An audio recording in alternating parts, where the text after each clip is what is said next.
La palabra de hoy tiene un título y es El trabajo invisible que permite el resultado visible. El trabajo invisible que permite el resultado visible.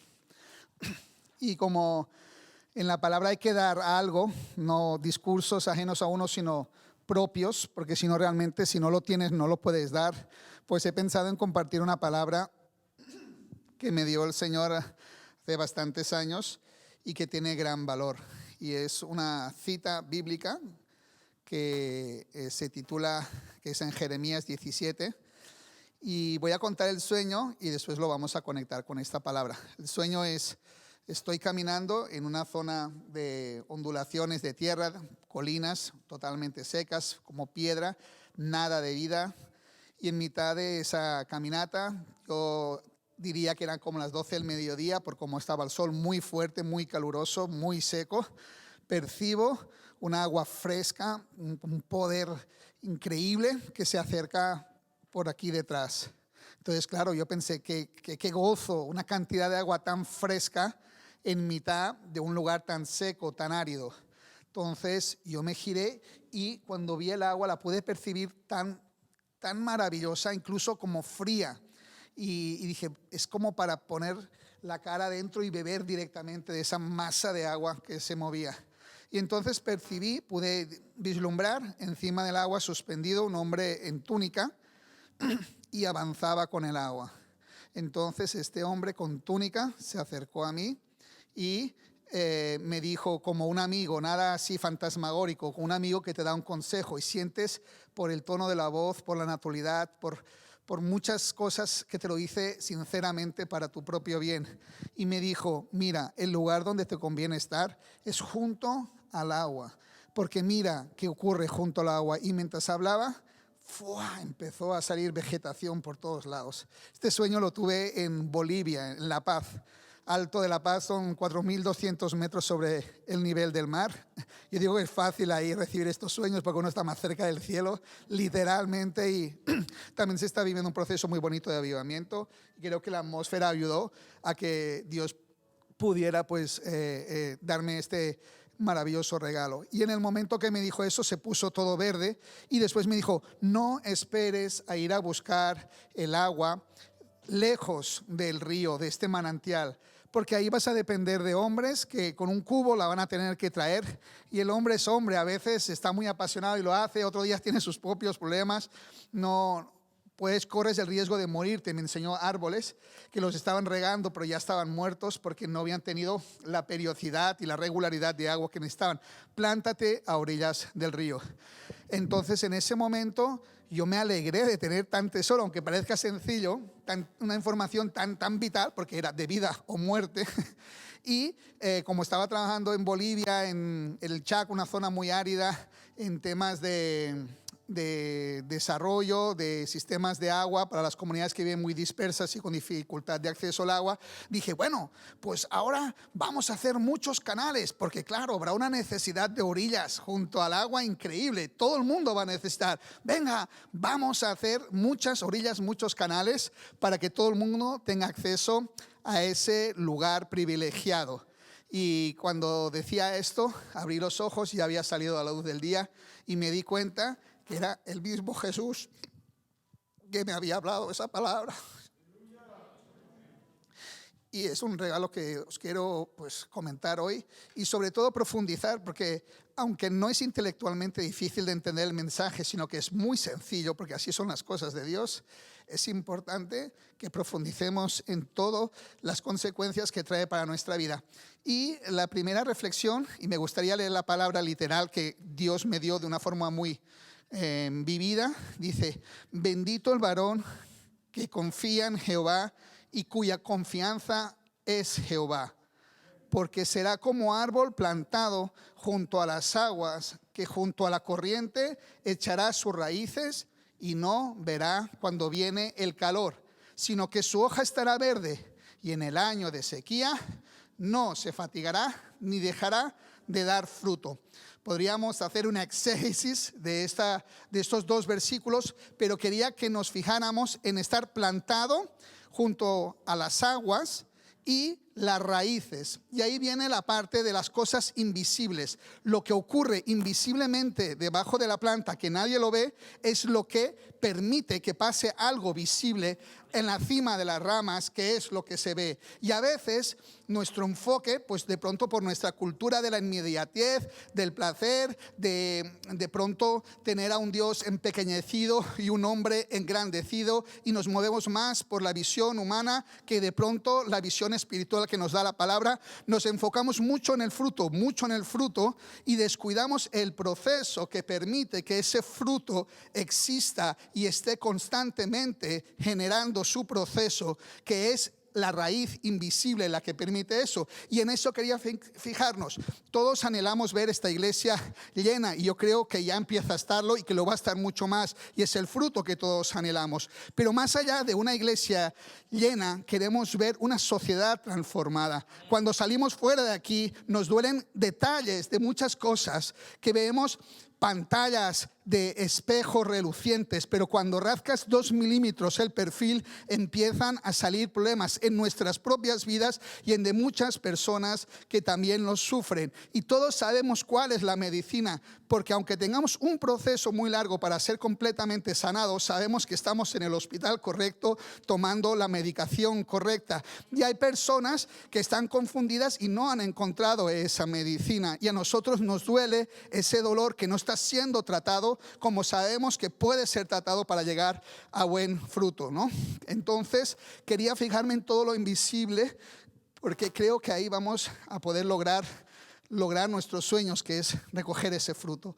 Y entonces creo que el fruto, hay un versículo muy bonito que creo que mueve mucho esta iglesia, y es que cuán hermosos son sobre los montes los pies del que trae alegres nuevas, del que anuncia la paz, del que trae nuevas del bien, del que publica salvación, del que dice a Sión: tu Dios reina. Y es ese trabajo, me atrevería a decir, misionero, ese trabajo de predicar, ese trabajo de llevar la buena noticia a cualquier persona, que diga: no importa el infierno que de pronto estés viviendo económico, no importa lo despreciado que estés siendo en este mundo, las ofensas que hayas recibido, de pronto los menosprecios que hayas tenido que aguantar, no importa la situación que tú has recibido, hay una buena nueva, y es que esto de pronto es un terreno humano, un terreno en un lugar. Los juicios se hacen muy humanamente, de una forma muy superficial, pero hay un juicio, una visión mucho más profunda,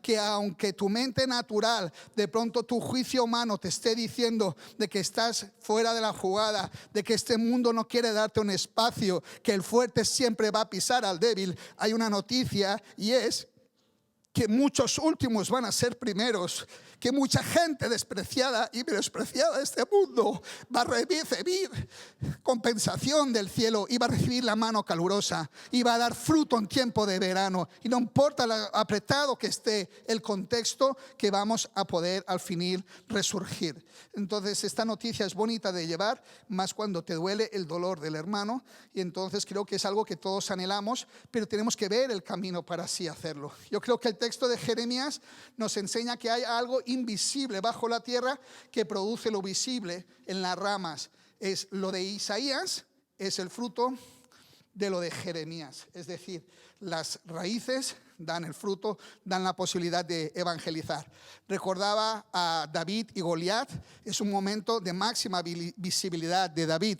David, el invisible, se convierte en visible. Pero nos tenemos que acordar que en su adolescencia fue ungido primeramente. No sabemos qué pasaba con David, que no lo querían presentar ni al profeta. Al final el Espíritu le dijo: hay alguien más, hay alguien invisible que yo quiero visibilizar. Y el que tenían ahí cuidando las cabras fue el ungido.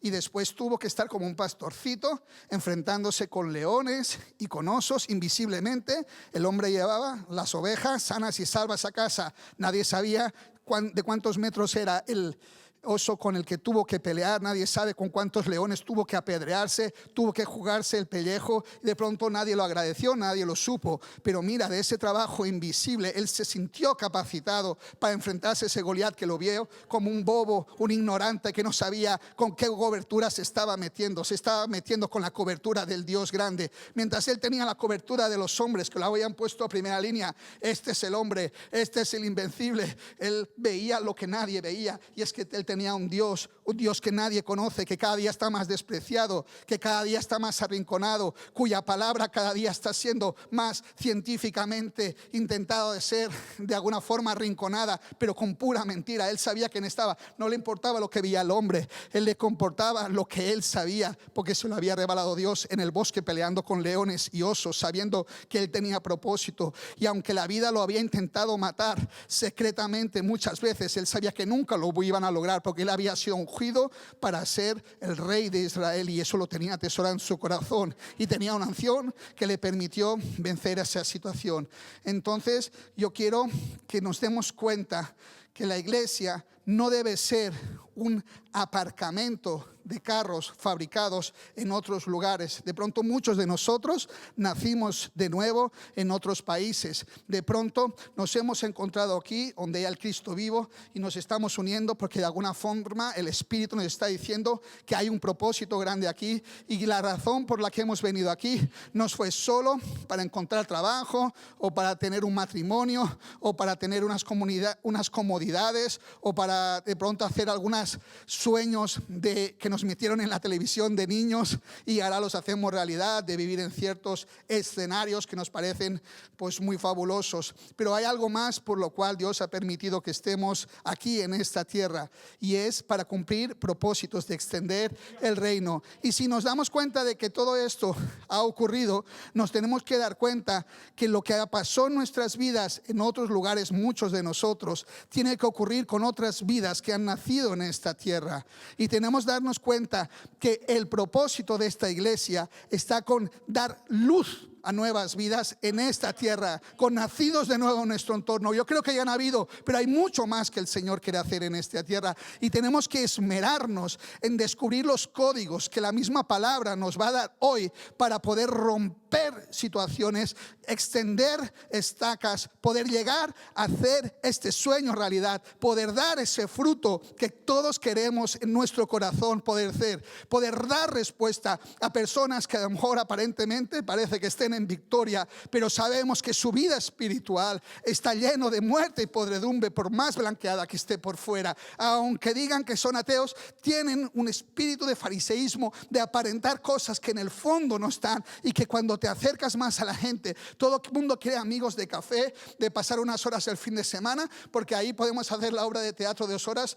pues aparentando ser muy guays. Pero cuando empiezas a entrar en la vida de la gente, cuando profundizas, cuando ves cómo son sus relaciones familiares, cuando son sus relaciones con los hijos, cómo son sus relaciones con los padres, empiezas a ver 1000 vacíos que los espejismos de mentira de un mundo de postal de Facebook quiere esconder. En el inmediatismo que hablábamos antes, de los resultados rápidos, de la chocolatina, de la posmodernidad, que está bien, pero en el fondo es una pantalla de mentira, un cartón como Barcelona de diseño, que parece todo muy bonito, todo muy limpio, pero a la que entras en las familias es una fachada exterior que lo que quiere es tapar mucha suciedad invisibilizada por todas unas cortinas que se establecen desde el sistema para de pronto no reconocer o entretenernos en ver que tenemos necesidad de muchas más cosas de las que aparentemente pues queremos señalar. Y entonces yo creo que la iglesia tiende algo grande, algo importante que hacer, algo que transformar.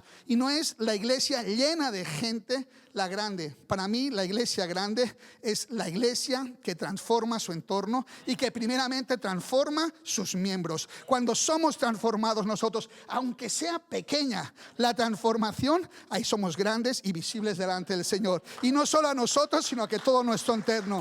Esa es la iglesia grande que todos anhelamos. Y creo que necesitamos ser como fertilizados. Tienes que ser más fértil. Y más fertilidad significará más poder engendrar nueva vida a las personas que se nos acercan. Y quiero esmerarme en esto porque me encanta lo del fruto, pero creo que hay algo en nuestras raíces que tiene que desarrollarse. Y esto en la palabra podemos pasarle a diapositiva, en Hebreos 11, pues hay varias menciones a esto. Me dice que por la fe entendemos pues haber sido constituido el universo por la palabra de Dios, de modo que lo que se ve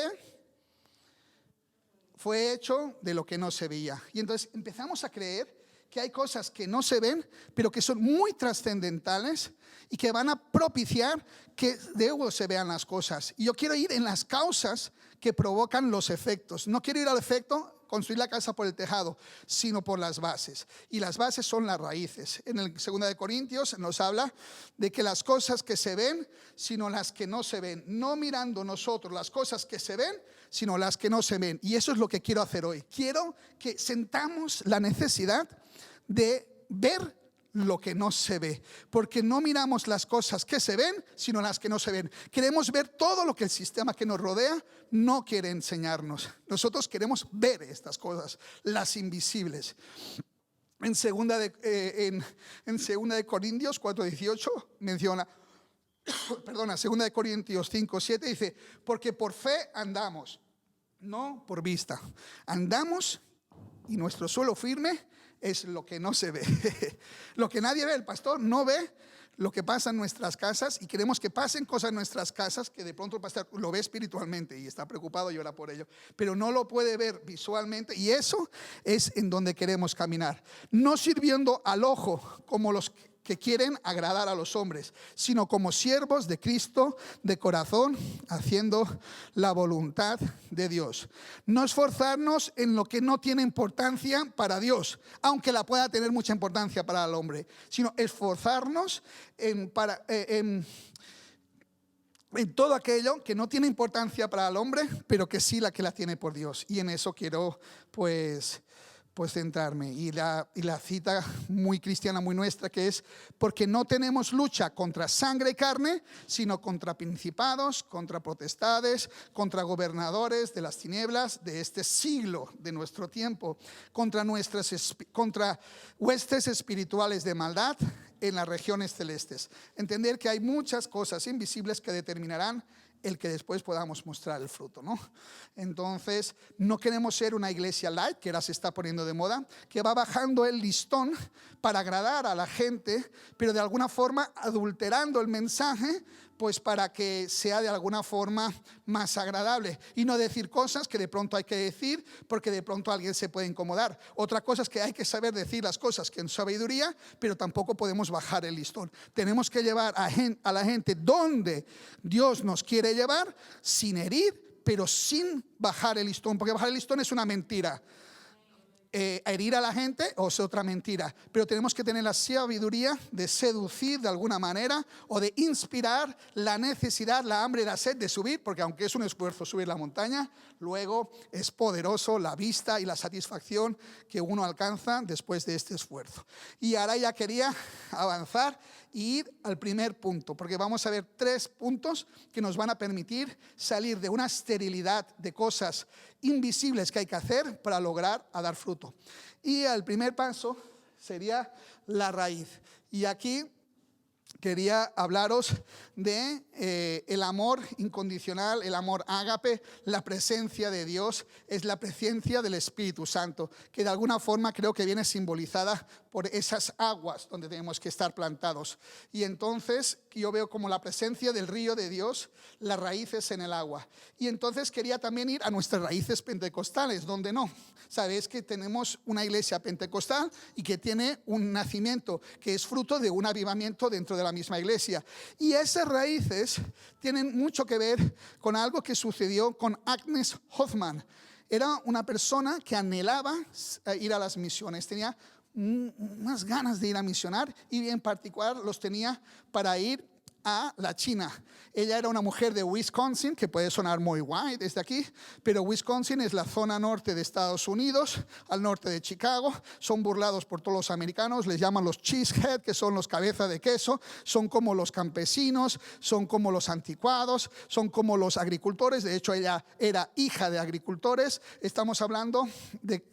Ella tenía 30 años, principios del siglo XX. La mujer americana no podía ni votar. Hasta el 1920 no hubo una ley que hubo sufragio universal para las mujeres y prohibía que ninguna votación prohibiera a una mujer de votar. O sea, estamos hablando en Estados Unidos que tenía a una mujer muy diferentemente considerada a como ahora lo está haciendo, que no dejaba, por ejemplo, digo lo de votar, pero claro, si no la dejaban ni votar, imagínate toda la visión que había de la mujer en aquellos entonces. Pues una mujer de un estado marginal, mal visto, como de anticuado, anhela ir a las misiones, no tiene muchos recursos, consigue apuntarse a una escuela bíblica, Topeka, en Kansas, y está estudiando con Charles Farmer. Y el 1 de enero, el primer día del año del siglo XX, tomada por el Espíritu Santo a las 11 de la noche, pues a sus 30 años, pues hay un derramamiento del Espíritu Santo. Fue quien tuvo la primera experiencia del bautismo del Espíritu Santo, del amor de Dios, acompañado por el don de lenguas, hablando en chino. Esta mujer no tenía ni idea de chino, solo tenía el anhelo de ir a misionar a la China.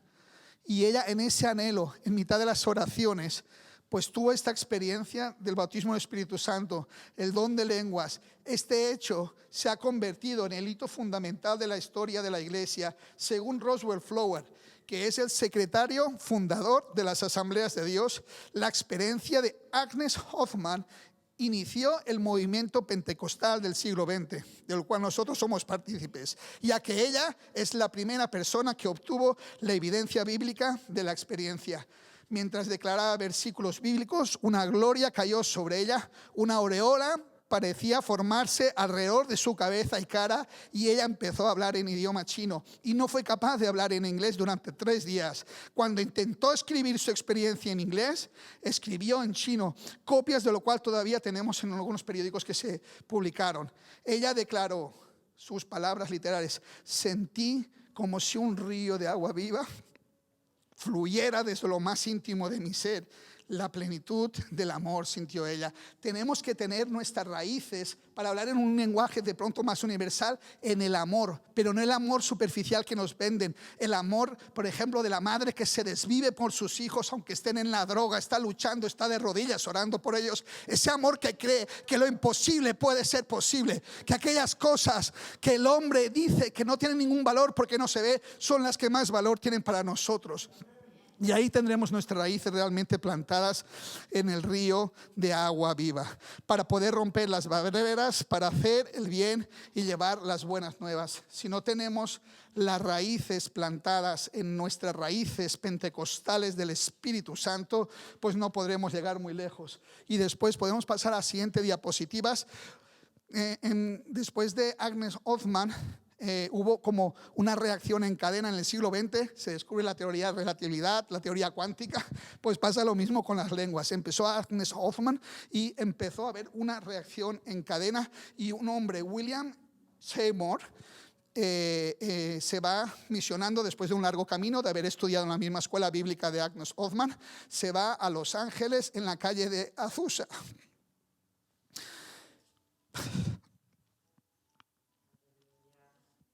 William Hoffman era hijo de esclavos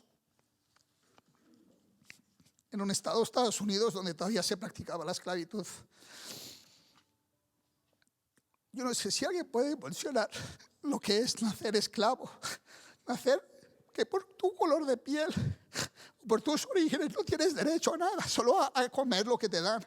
Sus padres nacieron esclavos, las leyes no le permitían ser libre.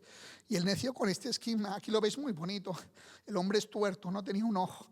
Y hay fotos que no se le muestran tan bonito. Era un hombre negro. También empezamos con una mujer, seguimos con un hombre negro. Son nuestras raíces. La gente invisible de este mundo. Un hombre negro esclavo, que lo único que tiene es a Dios. Un Dios que sabe que puede hacer lo imposible, aunque todo el mundo le está diciendo que no es posible. y él empezó a estudiar la Biblia. Se conectó con este seminario bíblico y con fe luchó para cometer su ministerio.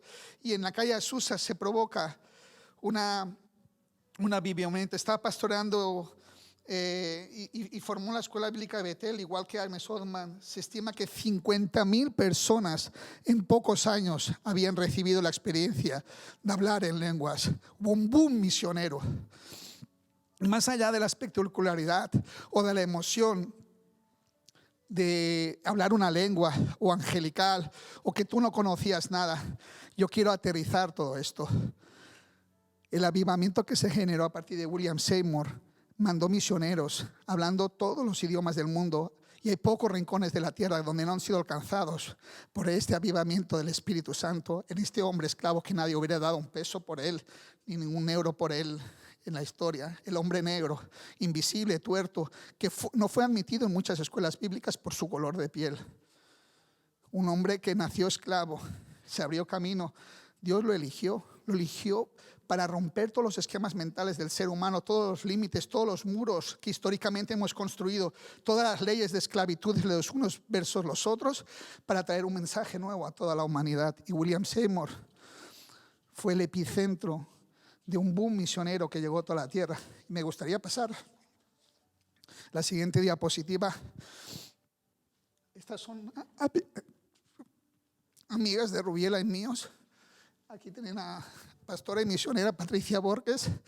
Creo que tiene familiaridad con Rubiela. Es el segundo apellido de Rubiela. Ella nació en Barranquilla, una familia muy pobre. Y Rocía Palma, de muy pobre, logró irse a vivir a Cúcuta, a la frontera con Venezuela. Y era pilosa, le gustaba estudiar, y con familiares lejanos, malviviendo, no sé lo que tuvo que atravesar, se sacó el bachillerato. No tenía un peso para seguir estudiando, pero se estaba congregando en una iglesia con espíritu misionero. Mandó una carta al presidente de Colombia, el realismo mágico de Colombia, que no es mágico, es realismo, es real. Mandó una carta al presidente de Colombia de 10 páginas explicándole los motivos por los cuales ella creía que el Estado colombiano debería ayudarla a poder estudiar. Y se arrodilló 3 meses. Y le llegó una nota seca al presidente diciendo que podía estudiar. 3 meses de rodilla tras una carta de pronto, no sé, de una niña ilusionada al presidente de Colombia. Le pagó los estudios, empezó a trabajar de maestra en un colegio de una iglesia de allí, del pastor y misionero Satirio dos Santos. Y al pastor y misionero Satirio dos Santos, también un hombre muy pobre, pero con 80,000 conversiones a sus espaldas, hijos suyos, logró entrar en Bután, la tierra menos evangelizada del mundo, y mandó a 2 mujeres. Una de ellas fue Patricia Borges. Ella había estudiado inglés, pues como todo lo hemos hecho, te lo enseñan teórico en el colegio, pero nadie habla inglés, ¿no? Pero ella se dio cuenta de que la mandaban a la India, a Nepal, y necesitaba hablar inglés. Se fue al baño. Cuando le dieron noticias, se arrodilló y dijo: Señor, permíteme hablar inglés. Necesito hablar inglés porque no puedo fallarte. Tengo el privilegio de ver todos mis sueños hechos realidad, de ir a una tierra a misionar, y no sé el inglés. Ella salió hablando en lenguas, salió hablando inglés. Patricia Borges es la traductora. Ha sido en Rocío Palma, han sido unas valientes. Es ilegal misionar en Bután. Ellas hicieron ayuno con agallas, con sagacidad colombiana, se metieron la ropa típica del lugar. Ella aquí medio chinita, porque ahí está el Himalaya con influencias chinas, ella ahí con medio nepalí. Se metieron de polizontes en mitad de Bután, contactaron con gente que el mismo Espíritu Santo había tocado, y empezaron a misionar. 20 años, 40 iglesias. ¿Y sabes a quién están evangelizando? Porque las puertas están cerradas. Hay un sistema de casta muy fuerte, muy cerrado. Allí en la India, pues han entrado con los intocables. Son gente que el destino de su cosmovisión, pues no se merecen ni ser tocados. Son como gente muy impura. Perdón. Allí bautizando, hemos visto muchas imágenes, 40 iglesias en 20 años. gente que hay que hablar con ellos a través de 3 interpretaciones de lenguas, que no saben ni lo que es comer carne, son vegetarianos, muchas dificultades, increíble. Para que vean que el Espíritu Santo no es algo solo fantasmagórico, algo que la primera vez que vienes aquí, el Espíritu Santo te permite cruzar las barreras de la misma racionalidad humana, los mismos límites humanos, ¿no? Y entonces hay podemos pasar a la siguiente diapositiva. En Gálatas 3:27 habla de que porque todos los que habéis sido bautizados en Cristo, de Cristo estáis revestidos.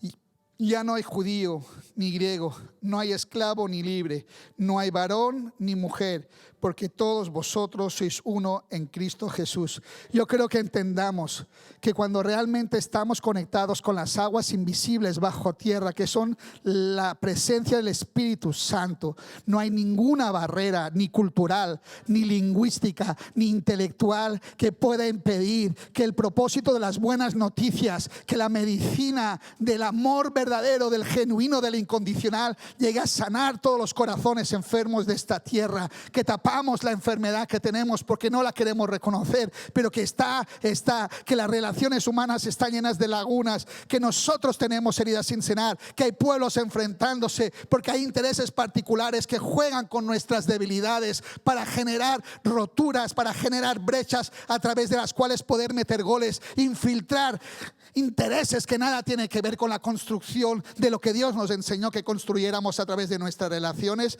Pues todo esto se puede vencer cuando nos conectamos, cuando bebemos, cuando nos nutrimos del amor verdadero, que es el Espíritu Santo de Dios en nuestras vidas. Y ese es el trabajo de la iglesia. Y si nos conectamos nuestras raíces, yo creo que daremos fruto. Yo no sé si estaremos llenos o no, yo creo que sí, que eso ya se queda pequeño. Lo que sí sé es que vamos a ser grandes y visibles a los ojos de Dios, en cuanto que va a venir mucha gente teniendo muchas dificultades, a punto de querer dejarlo todo. De pronto quieren ya abandonar a su esposo, a sus hijos, a sus hijas. De pronto ya quieren irse a vivir debajo de un puente, perderse en alguna adicción, porque ya no queda esperanza, porque la crueldad del hombre, la avaricia del hombre, el egoísmo del hombre sobre el hombre está pisándolos hasta no tener un poco de aliento de vida. Pero yo creo que cuando nos conectamos con este amor se puede revolucionar y romper todos esos planes de destrucción, de confrontación de los hombres, conectándonos con el amor verdadero, porque Él es nuestra paz.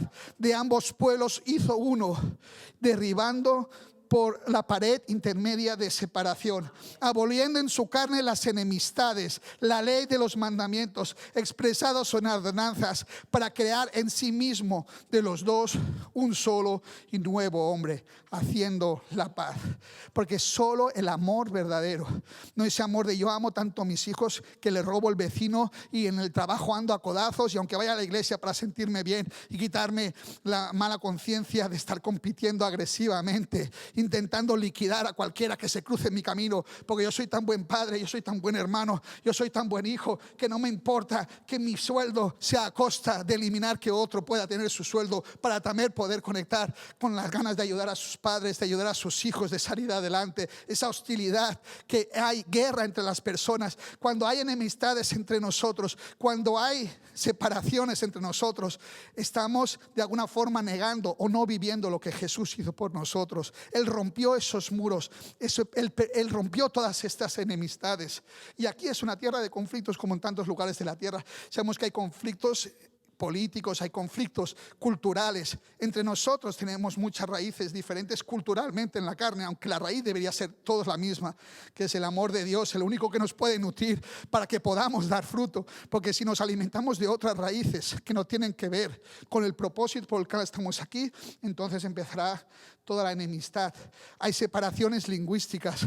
Hay la dificultad, por ejemplo, de llegar a los catalanes, que de pronto todos sabemos el catalán y el español y otras lenguas, pero cuando alguien habla un catalán en otra lengua, hay algo incluso inconsciente que no le permite recibir algo que realmente va dirigido a él, cree que es para otro, porque hay todo una invisibilidad emocional en la cosmovisión del catalán, fruto de su historia, que si no ve una persona que se le dirija en su lengua, pues acaba siendo un hándicap. Esta barrera también hay que romperla, hay que lograr. Y no es lo mismo que yo llegue a un catalán que llegue una persona que nunca por nada del mundo hubiera aprendido el catalán, sino hubiera sido inspirado por las ganas de romper esa barrera lingüística. Yo creo que si una persona que por su condición social, por sus raíces culturales, habla catalán simple y llanamente, porque como Othman tiene una pasión y un anhelo de ver a Cristo llegando a todas esas vidas, fue lo que le hizo. O como Patricia Borges, que aprendió el inglés, lo habían estudiado, pero dijo, no, yo ahora lo tengo que hablar porque no puedo ir a predicar el evangelio sin saber el inglés. Esa gente sabe que Dios hizo un milagro en Patricia para que ella pudiera llevar ese mensaje. Así lo puede hacer con nosotros si alguien realmente se enamora del propósito de Dios por el cual estamos aquí, que es llevar el evangelio. Podemos hasta aprender árabe, ¿por qué no? También tiene derecho los magrebíes. En su lengua, en la que les hablaron sus padres cuando eran niños, ahí les va a llegar más en su corazón. Podemos predicar en árabe, ¿por qué no? El evangelio en todas las lenguas, todas las barreras tendríamos que ser capaces de superar. Yo creo que el amor todo lo puede y todo lo alcanza, y ese es el mensaje del primer punto. Y vamos adelante, porque ahora ya tenemos las raíces en el amor y vamos a crecer. El poder de Dios nos libera para crecer, para creer. Cuando somos liberados podemos creer realmente y podemos entonces desarrollar la fe. Si no podemos creer porque tenemos tantas cosas que nos limitan, no vamos a poder crecer. Pero el tronco nos lleva a crecer más allá. Y si no amamos a la tierra donde Dios nos ha puesto, pues no podremos de alguna forma dar fruto, porque el amor es lo que fertiliza la tierra. Y ahí quería ir adelante con otro ejemplo, que es Bruce Olson, Brucho. Él es un hombre de origen escandinavo, criado en Estados Unidos. No puedo explicar la historia, pero acabó en la más profunda selva en frontera entre Venezuela y Colombia. Y es un misionero que es sorprendente. Su testimonio nos demuestra cómo, a pesar de los increíbles peligros y obstáculos, un hombre humilde y una nación primitiva de indios violentos, con un idioma muy difícil de aprender, al unirse en simple obediencia, fueron transformados para siempre por la soberana voluntad de Dios. Bruce Olson, a través de muchas dificultades, logró entrar en este pueblo. Este pueblo recibía con una flecha mortífera a cualquier persona que asomara la nariz en su selva, entre otras porque habían venido muchas empresas petroleras y sabía lo que les esperaba. Eran infalibles, pero él, penetrando la selva, se perdió, fue arrollado por un río, cogió enfermedades y se lo encontraron prácticamente muerto, extendido. El mismo Dios permitió este escenario donde ellos lo vieron que no tenía ningún peligro porque y se lo llevaron y lo vieron como algo curioso, empezaron a jugar con él. Y dice que empezó a vivir con los motilones, se llaman barí, porque motilones los pusieron los españoles, pero el nombre de ellos verdadero es el barí.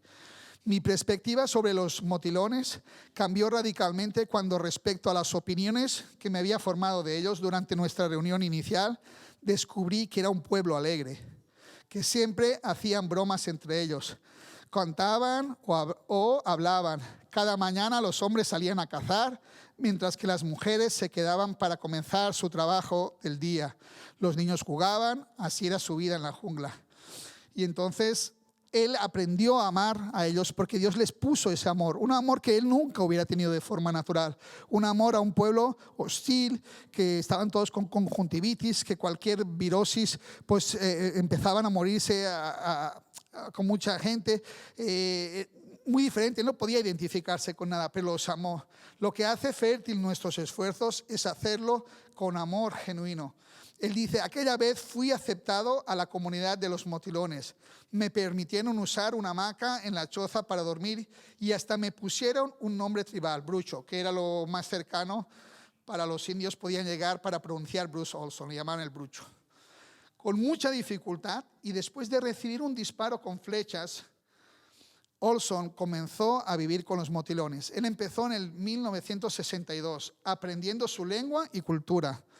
Yo creo que no podemos encerrarnos a aprender la lengua y la cultura del lugar, porque fue la cercanía que él desarrolló con ellos, quien al final, a través de este relacionamiento con ellos, mira lo que ocurrió. 4 años más tarde, de solo convivir con ellos, aprendió sus fábulos, aprendió su idioma, su lenguaje corporal, se hizo amigo personal de algunos de ellos, y dice que en 1965, 4 años de solo convivir, integrarse y aprender su cultura, Olson contó una leyenda barí que había aprendido sobre un hombre barí que quería ayudar a un grupo de hormigos a construir una buena casa.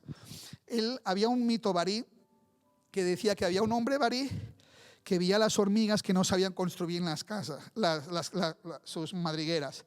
Y el hombre sufría por estas hormigas que no lo hacían bien. Y él, convertido en hormiga, logró acercarse y relacionarse con las hormigas de tal forma que les pudo explicar cómo construir su casa de una forma que fuera más agradable. Y antes lo había intentado como él era, tal y como era.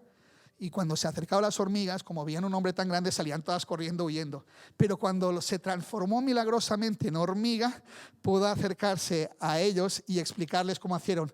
Y lo recibieron. En Pearl's Book, una mujer que vivió 40 años en China, logró hablar el chino perfecto y logró construir puentes entre China y Estados Unidos. Ella era hija de unos misioneros, nació y a los 3 meses se la llevaron para China, vivió toda la revolución comunista donde los occidentales eran asesinados sistemáticamente. Ellos milagrosamente pudieron salir, pero después de 40 años viviendo en la China, amó al pueblo chino, hablaba la lengua china, fue su primera lengua que aprendió a escribir y de alguna forma logró conectarse con el pueblo y se ha convertido en toda una inspiración y una guía de cómo desarrollar relaciones diferentes con otros pueblos. Y aquí quería ir al corazón de la prédica, al mensaje que quiero que retengamos. Y vienen unas citas bíblicas que empiezan en Lucas, que dice, hubo también, y la enseñanza viene directamente de Jesús. Dice que cuando Jesús estaba con sus discípulos en Lucas 22, hubo también entre ellos una disputa sobre quién de ellos sería el mayor. Y todos queremos ser grandes, ¿sí o no? Todos queremos una iglesia grande, todos queremos pues grandes cosas. Pero hubo una discusión y la recomendación, cuando todos querían ser grandes, de Jesús a sus discípulos fue la siguiente.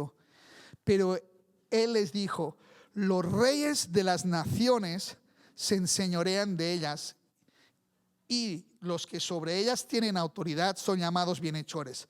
Es decir, el hombre tiene una tendencia a quererse enseñorear del hombre. El rey de las naciones, las personas que están puestas en eminencia, tienen una tendencia a creerse los dueños de aquello que gobiernan. Y además se presentan a aquellos a quienes gobiernan como si ellos fueran unos bienhechores, es decir, como que vienen a ayudarte. A mí me recuerda a las ONGs, que muchas veces son la avanzadilla de intereses de países más fuertes sobre países más débiles que desarrollan relaciones comerciales desventajosas. Pero claro, van con la cara bonita de que venimos a ayudaros, pero en el fondo venimos a ver cómo funciona todo para tener la plataforma donde aterrizar nuestras macroempresas y llámame bienhechor como si fuera a darte caridad, pero en el fondo lo que quiero es enseñorearme. Y eso es lo que ocurre en nuestras relaciones naturales. Muchas veces nos hacemos amigos, pero con intereses ocultos de gobernar al otro. Pero Jesús les dice, mas no sea así entre vosotros. Sea el mayor entre vosotros como el más joven, y el que dirige como el que sirve.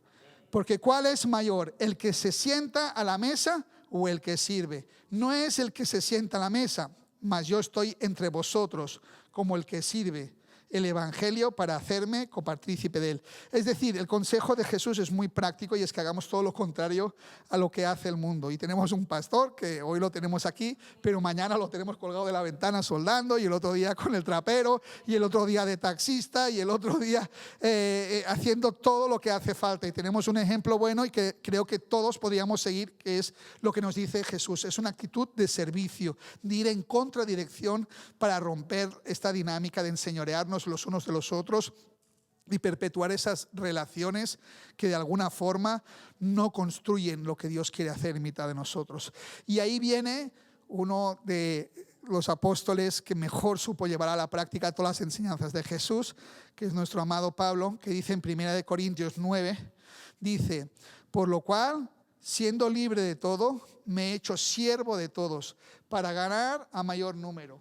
Me he hecho a los judíos como judío, para ganar a los judíos, a los que están sujetos a la ley como sujeto a la ley, para ganar a los que están sujetos a la ley, a los que están sin ley, pues como si no estuviera sin ley, para ganar a los que están sin ley. Me he hecho débil a los débiles, para ganar a los débiles. A todo me he hecho de todo, para que de todos modos salve a algunos. Y eso hago por causa del Evangelio, para hacerme copartícipe de él. Pablo no se estrellaba contra las formas. Si tenía que ser débil con los débiles, se hacía débil. Si tenía que irse a comer carne y vino y en lugares que de pronto los prejuicios de la gente nunca permitirían entrar, él venció todos los prejuicios porque tenía un propósito más fuerte que cualquier tabú interior. Él rompió todos los tabús para cumplir su misión. Y de pronto nosotros en nuestra educación, en nuestras raíces, en nuestros orígenes, tenemos tabúes que nos impiden cumplir el propósito. Y de pronto esto es una de las causas que hace menos fértil la iglesia, el que todavía tenemos tabús, tenemos miedos, faltas de conversión que nos permiten llegar de pronto. No, lo ha dicho muchas veces el pastor, que si al catalán a veces, que si es un poco duro de cerviz, o que si es tacaño, que si... Todos esos tabús los tenemos que romper, tenemos que enamorarnos. Mira a Brucho, él venció todos los tabús, aprendió el idioma, entendió sus fábulos y logró llegar al corazón de ese pueblo. Y no tengo tiempo de explicar todo lo que pasó en ese pueblo a raíz de esa renuncia a los tabús que él tuvo internos y lograr penetrar ahí. Luego dice, lo que tú siembras no se vivifica, sino muere antes. La semilla que tenemos adentro nosotros, que es el amor de Dios, solo podrá ser fértil en la medida a que muramos a todo lo que hay en nosotros que no está al servicio de ello. Hay cosas a las que tenemos que morir, a de pronto ofensas que hemos recibido en esta tierra, o por parte de personas, menosprecios, de pronto complejos de inferioridad, o de pronto en complejos de superioridad. De pronto hay fariseísmos que nos pensamos que si tocamos nos vamos a ensuciar. Todas estas cosas tienen que morir en nosotros para que la semilla de amor que traemos para esta tierra, para traer todo lo que Dios quiere traer, pueda realmente fructificar.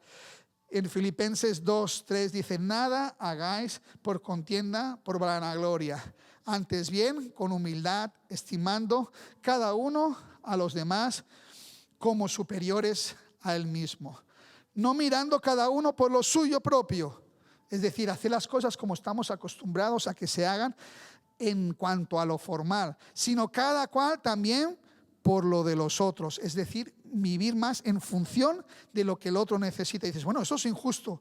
Es injusto si tú eres un niño pequeño que solo quiere recibir. Si tú has crecido espiritualmente, te das cuenta que ese crecimiento te permite superar cosas que los otros para ellos son insuperables. Y si tú las superas, logras ese acercamiento que te permite cumplir tu trabajo. Entonces, cuando dices, no, es que como él no lo hace, no lo hago yo, pues que él no es igual que tú. Ellos no tienen a Cristo como lo tienen nosotros. Ellos no tienen la palabra que tú has tenido. Ellos no tienen la experiencia de vida que tú has tenido. Ellos no han venido de tan lejos para cometer un propósito. Somos como saetas en la aljaba. Tenemos una misión que cumplir en esta tierra. Pero si no rompemos esos tabús internos, al final no habrá el fruto que deseamos. Dice, sino que se despojó a sí mismo, tomando forma de siervo, hecha semejante a los hombres. Se despojó de sí mismo. ¿Qué hizo el hombre barí que quería ayudar a las hormigas? Se despojó de su forma humana y tomando forma de siervo, tomó forma de hormiga. Se dejó de ser hombre para ser hormiga. Se empequeñeció. Y eso es lo que me está pasando aquí. No nos queremos empequeñecer. Queremos estar tercos. Yo no voy a aprender el idioma. Estos catalanes tercos, y son ellos los que se van a perder, no soy yo el que me voy a perder, que lo aprendan ellos. Bueno, y de hecho ya lo saben, pues que se pierden si son duros de corazón. Los duros de corazón de pronto somos nosotros. Los límites de la iglesia muchas veces es nuestra dureza de corazón y se los atribuimos a los otros que no tienen la madurez espiritual para entender la importancia de escuchar. Y de pronto algo que puede llamar la importancia de escuchar eso es ver una persona que nunca hubiera aprendido el catalán y lo hizo solo. He aprendido catalán para poderte dar esta palabra, para que me recibas en tu casa como uno de los tuyos y dejes de pensar todo aquello que tus traumas históricos te hacen pensar, para empezar a recibir esta palabra, para decirte en tu lengua, porque te amo, porque he muerto a lo mío, he dejado de hablar mi lengua, porque lo único que me interesa es cumplir el propósito porque he venido a esta tierra, y es que tú recibas este mensaje de amor, porque es tan grande el amor que ha permitido, como Othman aprendió chino, como Patricia aprendió inglés, como Brucho aprendió a vivir entre los indios para llegar a ese mensaje. El límite del crecimiento de la iglesia no está fuera de la iglesia, está en nosotros, porque lo que hay en nosotros es más poderoso que todos los obstáculos que se puedan presentar para hacer lo que tenemos que hacer aquí.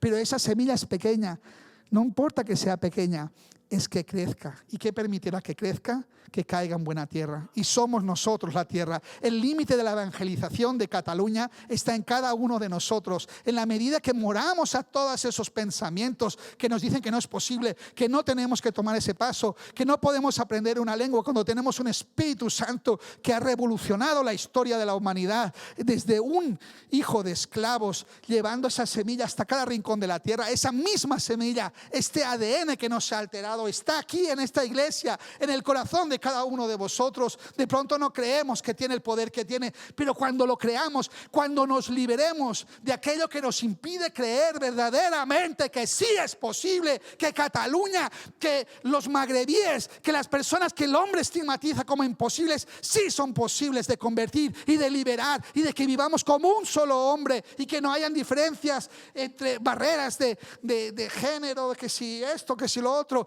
que todo eso puede ser vencido para que al final la palabra llegue a todo hombre, para que en el nombre de Jesús toda rodilla se doble, que los cielos y la tierra debajo de la tierra, y que toda lengua confiese que Jesucristo es el Señor. Toda lengua, lo dice la palabra una y otra vez. Y finalmente, pues quería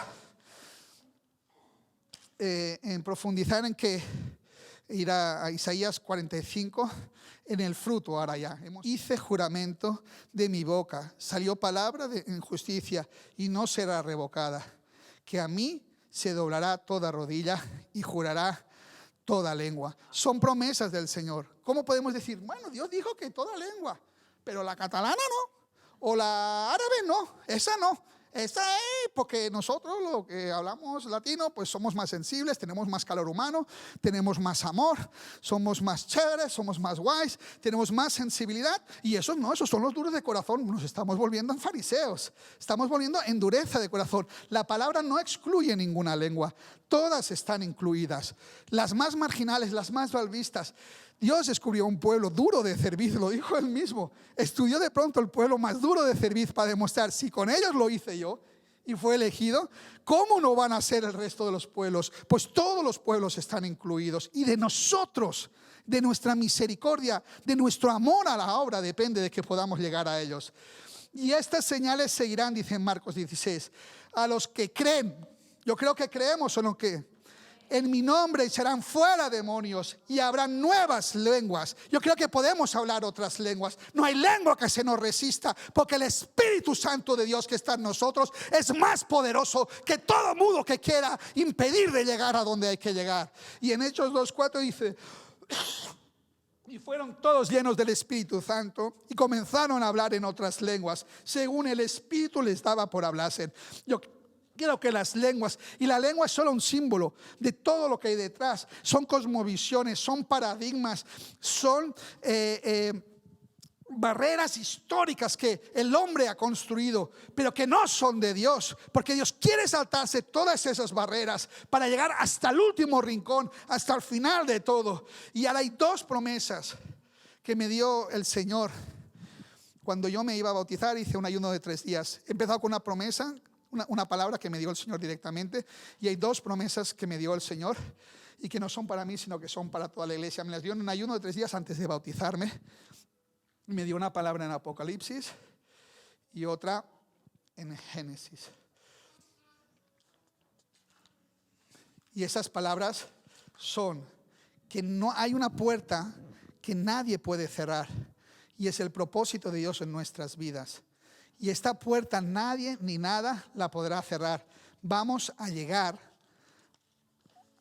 a entrar al lugar donde Dios nos quiere llegar. Y después en Génesis, en Apocalipsis dice, y yo conozco tus obras, y aquí he puesto delante de ti una puerta abierta, la cual nadie puede cerrar, porque aunque tienes pocas fuerzas, has guardado mi palabra y no has negado mi nombre. Yo creo que las iglesias de Génesis no ha negado la palabra de Dios, no ha negado el nombre de Dios y ha perseverado. y esta puerta está abierta para nosotros. Lo único que tenemos que hacer es entrar en ella. Y hay una escalada espiritual hoy y entramos en esa dimensión. En Génesis 15:5 dice: entonces el Señor llevó a Abraham afuera y le dijo: mira bien el cielo. Yo quiero que nosotros miremos espiritualmente el cielo y cuenta las estrellas. Creo que no las podemos contar.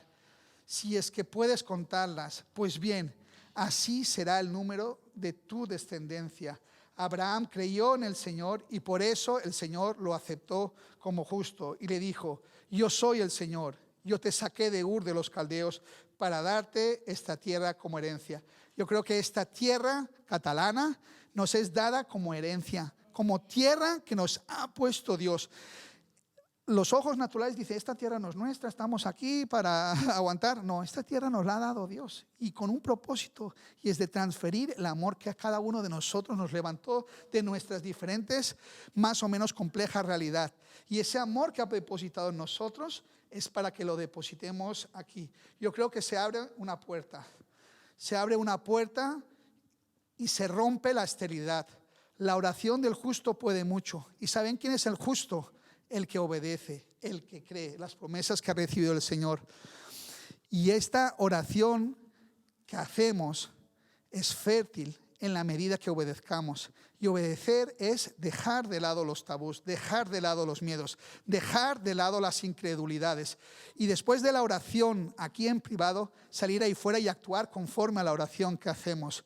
Yo creo que en la medida que obedezcamos al Señor, nos hagamos siervos de todos, aun seamos los reyes y sacerdotes que Dios nos ha prometido que seremos. Entonces podemos decir, todos los que estamos aquí: heme aquí, envíame a mí. Yo y mi casa serviremos a Jehová.